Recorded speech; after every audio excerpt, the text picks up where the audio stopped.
তেল ছেড়ে দিয়ে তাতে এখন রোস্টগুলো ছেড়ে দিচ্ছি।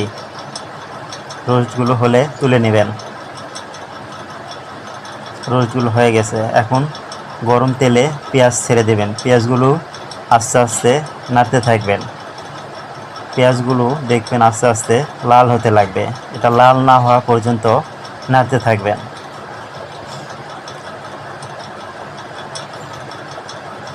দেখেন আস্তে আস্তে এটা লাল হতে শুরু করতেছে।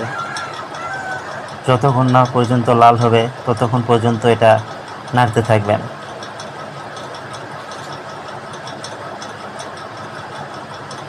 নাড়তে থাকুন যতক্ষণ না এটা লাল হচ্ছে।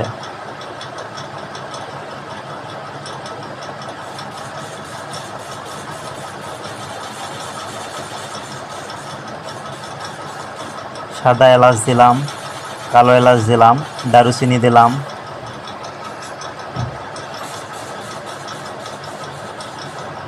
দিয়ে নাড়তে শুরু করলাম।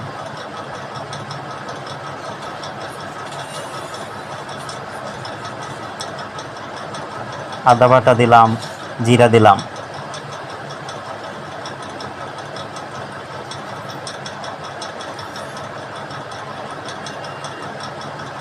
হলুদ দিলাম, গুঁড়া মরিচ দিলাম। এখন নাড়তে হবে। লবণ দিলাম 1 টেবিল চামচ।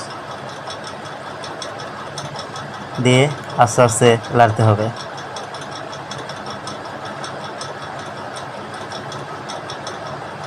আদা বাটা দিলাম, পেঁয়াজ বাটা,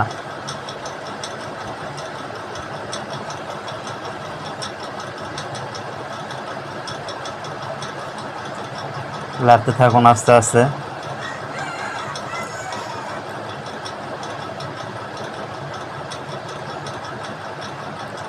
এখন দিলাম রোস্টের মশলা, দিয়ে নেড়ে নিলাম একটু।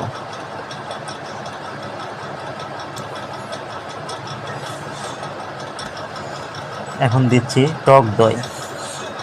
টক দই কিন্তু অবশ্যই দিতে হবে। টক দই ছাড়া রোস্টের কোনো মজাই পাবেন না।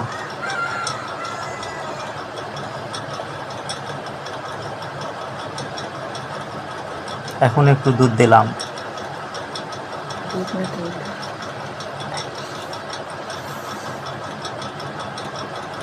দিয়ে আস্তে আস্তে নাড়তে থাকুন যেন নিচে লেগে না যায়।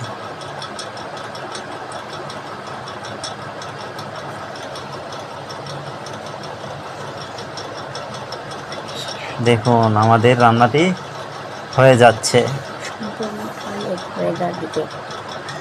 এখন ভাজা রোস্টগুলো ছেড়ে দিলাম। দিয়ে এখন নাড়তে হবে। এখন আমাদের রান্নাটি সম্পূর্ণ হয়ে গেছে।